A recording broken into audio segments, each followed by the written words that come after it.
Hi, it's Anisha. It's Sunday and it is almost 12 o'clock. Usually Sundays are my day of rest, but I just felt the need to speak today. After this, I will be doing some online shopping and I will be gaming because I have a little announcement. Anusha is now a certified gamer. So don't chat to me. I brought a console earlier this week, but it broke. So I'm not quite at top tier level gaming yet, but we'll get in there. I'm coming for you.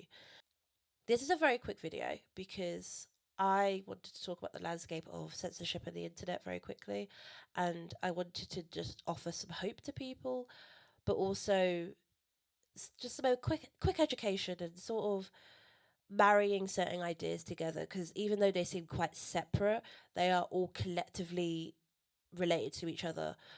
We just kind of need to do a little bit of untangling in the process, right? So, hi. Oh, for fuck's sake. A lot of gaming YouTube channels that I have recently subscribed to have all said the same thing, and that is that a lot of their YouTube videos are being restricted. People that are used to bat 1 million views are now getting like 100,000 on like regular videos, and they're kind of getting confused because they're thinking like, hang on a second, like this has been the norm for a while, and now all of a sudden my content has been restricted. Unfortunately, this isn't a new thing because, like I've said many a times, is that you're probably not the first person that they have tested these new restrictions on. There was one YouTuber called RT Games who basically had a bit of a campaign saying that he would, instead of swearing, because he's Irish and he would swear a lot, and because all of his videos would get restricted because he would say fuck a lot, instead he has now said, okay, I'm going to say YouTube instead, every time I swear. And even though it was kind of aggravating to watch, it was sort of a funky way to protest, per se. And they have now changed the restrictions on that subtly, but it is changing because there is pushback to it. But yeah, like I said, that's just another form of censorship. Realistically, censorship is happening all over the internet, and it's a very unfortunate thing because a lot of these companies, in my opinion, are just trying to get ahead of fascism. So they're like, if we can be fascist now, we don't have to be that fascist later, which is a very unfortunate and annoying thing that's happening. It's a hard topic to talk about because there is no one way around it. There is no like, oh, do this, because there is not one answer that is going to solve everything. I've always sworn by VPNs, but in my learning, which I'm always learning, I've learned that VPNs can still track you. So don't think of VPNs as like the golden ticket to get out of here, especially from companies like NordVPN and Surfshark or whatever, because realistically, they want your money. If they had to choose between, protecting censorship or complying to the government, what do you think they're going to do? Just be mindful with VPN, but I would also swear by VPNs because there is a lot of content that I have now been exposed to, hence this. Using different servers, using different platforms that work for you. Like I said, YouTube might not be your thing. There are other versions of YouTube, but you didn't hear that from me. Do your research into that. Use platforms that work best for you. Using things like, it's called ampersand UDM equals 14. It's another way. It's like a code website that basically codes YouTube to basically get rid of the AI. And it is so good because in my quest to find a new foundation, because apparently I'm a neutral undertone, I wanted to find a website that I used donkeys years ago called foundation.com, and I could not find it because all I was getting were ads on the like minus AI version of Google. So I went to this new code version and it worked perfectly. I found it in the first search. What does that say about the internet? I've also talked about like physical media. I think physical media I think physical media is a good way to go, but just know that physical media does degrade. So you do have to upkeep physical media. It's not just like a be all and end all. Like CDs do get scratched, CDs do need to be replicated, DVDs and things like that. I used to love my Shrek 2 DVD in 2004, 5, whatever it was.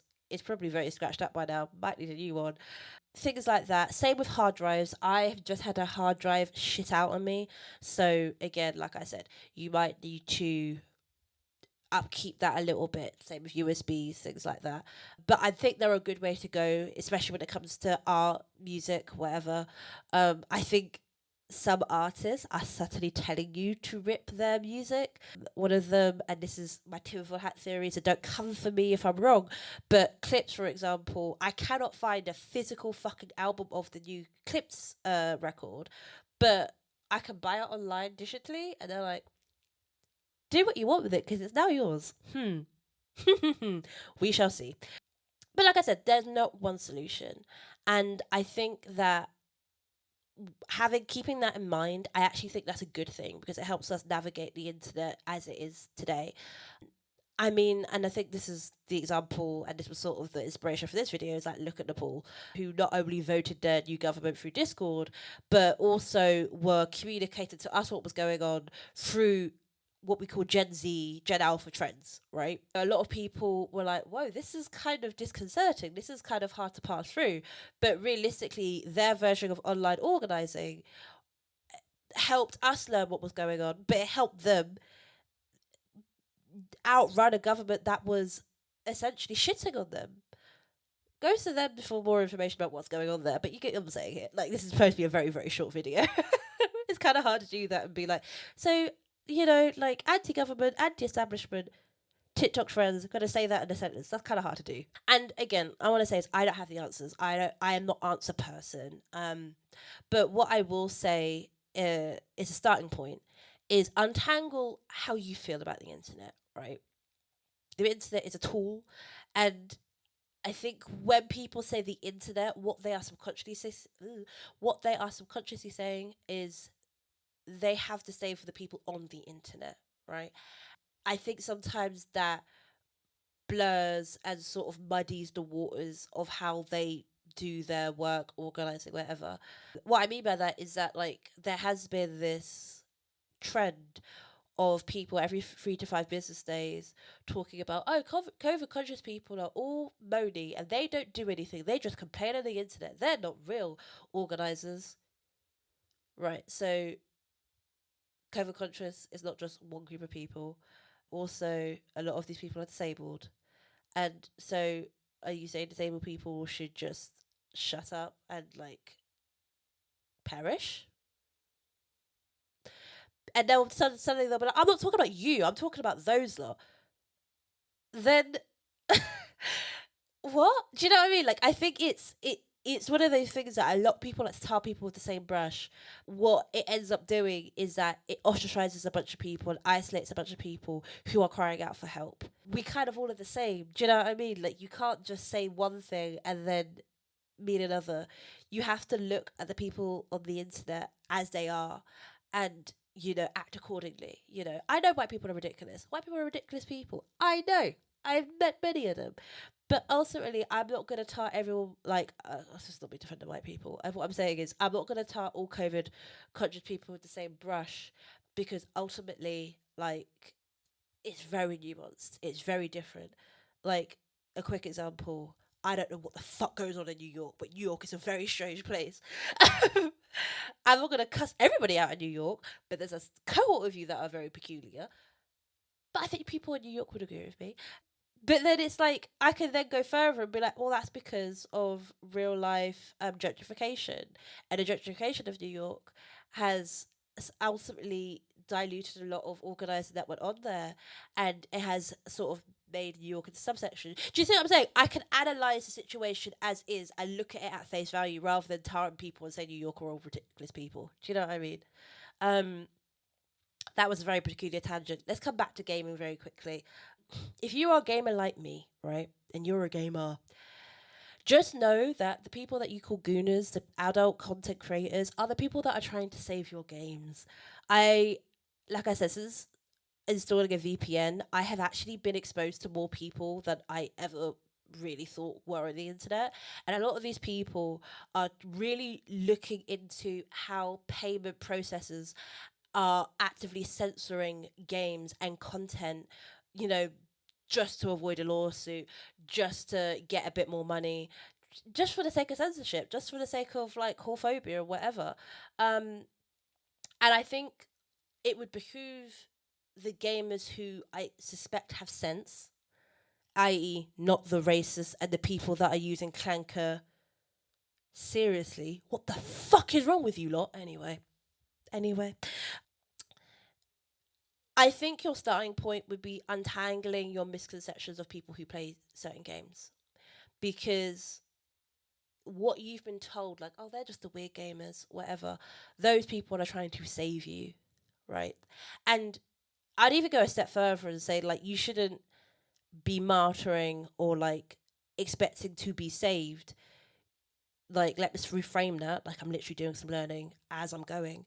Is that, let's reframe it and say, like, you should be working together with these people. They should be your comrades, not these companies, not Microsoft, not Xbox or same thing, not PlayStation or Nintendo. They're not your saviors, right? And I think what it requires is to have a hard stance. Like, you just don't go, oh, our AI overlords are taking over us. How, what a pity. No, you have a harder stance and say, fuck generative AI. There you go. Fuck racism. I support the whores and sex workers. That's how you start. There's no both sides to this, right?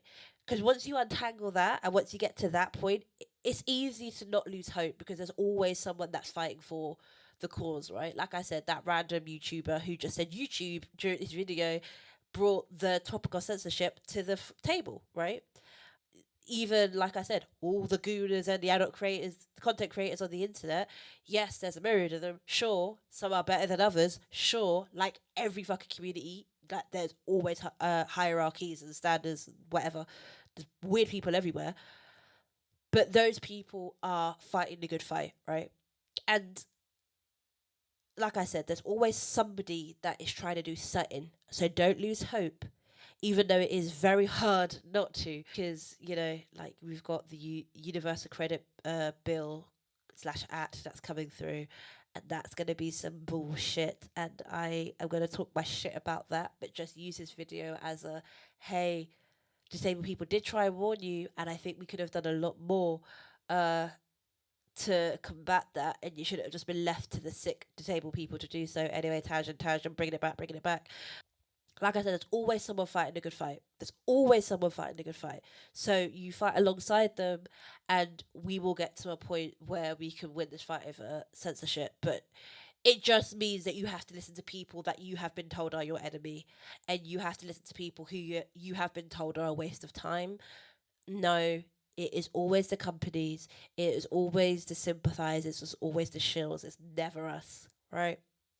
That's all I got to say, really. I'm not gonna edit this. It's a Sunday today. It's probably gonna come out. This video is probably gonna come out midweek. Uh, I am going to chill, like, through hell and high water. I'm gonna watch Terminator 2 for some reason, because I watched Terminator 1 just on the whim because it was just on ITVX. And the ending of that film is so peculiar.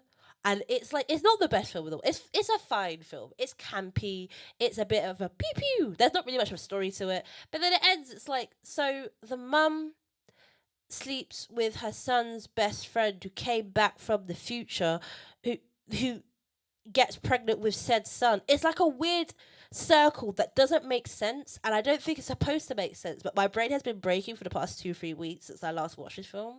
So I'm gonna watch the second one to see if it explains it to me, and if not, then fuck it. I'm gonna watch that Looney Tunes film, which they tried to get rid of but didn't. I think it's the one where it's like the government versus ACME or whatever. That one. I really want to watch that, because like when that got announced, I got kind of excited because I do like Looney Tunes, like whatever. Yeah, I want to watch that film, but ultimately, like, did that actually come out? I swear it did. Again, research. If it's not that film, I know there is a film with Daffy Duck and Porky Pig, like, trying to stop either it's like an alien invasion or explosion or something. I'll watch that one instead if I can't find the court one. I'm very excited to be spending my day watching cartoons. But then Monday, it's back to work. It's back to fuck the government. It's back to organising. Just got to take a bit of a break. I've been Anusha. You can support me on Bandcamp. I'm releasing a single ever so soon, and I'm very excited to show you what's going on. But like I said, I just need to sort my shit out first.